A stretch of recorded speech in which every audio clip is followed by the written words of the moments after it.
ಮಹಾಕವಿ ಕುವೆಂಪುರವರು ರಚಿಸಿರುವ ಶ್ರೀ ರಾಮಾಯಣ ದರ್ಶನಂ ಕೃತಿಯನ್ನು ವಾಚಿಸಿ ಅದರ ಸರಳ ಅರ್ಥವನ್ನು ಪ್ರಸ್ತುತಪಡಿಸಲಿದ್ದಾರೆ ಶ್ರೀ ಹೊಸಹಳ್ಳಿ ದಾಳೇಗೌಡರು.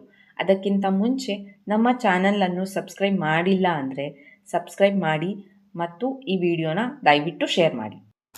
ಇದೋ ಮುಗಿಸಿ ತಂದೆಯನ್ ಈ ಬೃಹದ್ಗಾನಮಂ ನಿಮ್ಮ ಸಿರಿಯಡಿಗೊಪ್ಪಿಸಲ್ಕೆ. ಓ ಪ್ರಿಯ ಗುರುವೇ, ಕರುಣಿಸಿಂ ನಿಮ್ಮ ಹರಕೆಯ ಬಲದ ಶಿಷ್ಯನಂ. ಕಾವ್ಯಮಂ ಕೇಳ್ವೊಂದು ಕೃಪೆಗೆ ಕೃತಕೃತ್ಯನಂ ಧನ್ಯನಂ ಮಾಡಿ. ನೀ ಮುದಯ ರವಿಗೈ ತಂದು ಕೇಳಲೆಡಸಿದೆರಂದು ಕಿರುಗವನಗಳನ್ನೋದಿ ಮೆಚ್ಚಿಸಿದ ನೆನಿತರೊಳೆ ಬೈಗಾಯ್ತು. ಮತ್ತೊಮ್ಮೆ ಬರುವೆ ದಿನಮೆಲ್ಲಮುಂ ಕೇಳ್ವೆ ನೋದುವೆಯಂತೆ. ರಾಮಾಯಣಂ ಅದು ವೀರಾಮಾಯಣಂ ಕಣ ಎಂದು ಮನೆಗೈದಿದಿರಿ ದಿಟದ ಮನೆಗೈದಿದಿರಿ. ಇದೋ ಬಂದಿರುವೆ ನಿಂದು ಮುಗಿಸಿ ತಂದಿಯೇನ ಮಹಾಗಾನಮಂ. ಪಿಂತೆ ವಾಲ್ಮೀಕಿಯುಲಿದ ಕಥೆಯಾದೊಡಂ ಕನ್ನಡದಿ ಬೇರೆ ಕಥೆಯೆಂಬಂತೆ.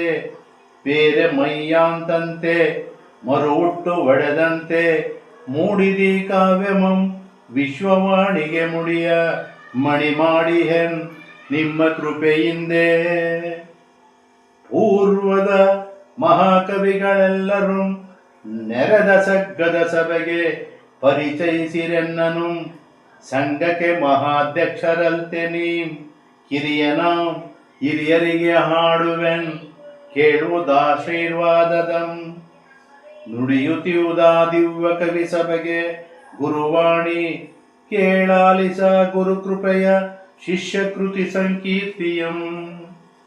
ಬಹಿರ್ಘಟನೆಯಂ ಪ್ರತಿಕೃತಿಸುವ ಲೌಕಿಕ ಚರಿತ್ರೆಯಲ್ತಿದು ಅಲೌಕಿಕ ನಿತ್ಯ ಸತ್ಯಂಗಳಂ ಪ್ರತಿಮಿಸುವ ಸತ್ಯ ಕಥನಂ ಕಣ. ಶ್ರೀ ಕುವೆಂಪುವ ಸೃಜಿಸಿದಿ ಮಹಾಛಂದಸ್ಸಿನ ಮೇರು ಕೃತಿ ಮೇಣ್ ಜಗದ್ಭವ್ಯ ರಾಮಾಯಣಂ.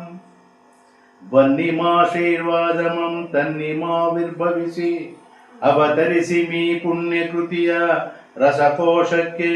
ನಿತ್ಯ ರಾಮಾಯಣದ ಏ ದಿವ್ಯ ಚೇತನಗಳಿರ ವಾಗರ್ತರತವೇರಿ ಭಾವದಗ್ನಿಯ ಪಥಂ ಬಿಡಿದು ಬನ್ನಿಂ. ಸಚ್ಚಿದಾನಂದ ಪೂಜೆಯಂ ಸೌಹೃದಯ ಭಕ್ತಿ ನೈವೇದ್ಯಮಂ ಕೊಂಡು ಓದು ವರ್ಗಾಲೇಪಗರ್ಭಲಿದಿಯೇ ಚಿತ್ಕಾಂತಿಯಂ. ನಿತ್ಯ ಶಕ್ತಿಗಳಿಂತು ನೀಂ ಕಥೆಯ ಲೀಲೆಗೆ ನೋಂತು ರಸರೂಪದಿಂದಿಳಿಯುತ್ತೆಮ್ಮಿ ಮನೋಮಯಕ್ಕೆ. ಪ್ರಾಣಮಯದೋಳ್ ಚರಿಸು ತನ್ನಮಯ ಕವತರಿಸೆ. ಶ್ರೀರಾಮನ ಲೋಕದಿಂದ ಅವತರಿಸಿ ಬಂದು ಈ ಲೋಕ ಸಂಭವಯನೆಮ್ಮ ಭೂಜಾತೆಯಂ ಸೀತೆಯಂ ವರಿಸುತ್ತಾಕೆಯ ನೆವದಿ ಮೃಚ್ಛಕ್ತಿಯಂ ಮರ್ದಿಸುತೆ ಸಂವರ್ಧಿಸಿರ್ಪವೋರ್ ಚಿಚ್ಚಕ್ತಿಯಂ. ರಾವಣ ವಿದ್ಯೆಯಿ ನಮ್ಮ ಮರ್ತ್ಯ ಪ್ರಜ್ಞೆ ತಾಂ ತನ್ನ ತಮದಿಂ ಮುಕ್ತಮಪ್ಪುದು ದಿಟಂ. ನಿಮ್ಮ ದೀಪ್ಯ ದೈವೀ ಪ್ರಜ್ಞೆಯಮೃತ ಗೋಪುರಕ್ಕೇರ್ವವೋ. ಓ ಬನ್ನಿ ಮಮತಾವತರಿಸಿಮಿ ಮೃತ್ಕಲಾ ಪ್ರತಿಮೆಯೋಳ್ ಚಿತ್ಕಲಾ ಪ್ರಾಣಂ ಪ್ರತಿಷ್ಠಿತಂ ತಾನಪ್ಪವೋ.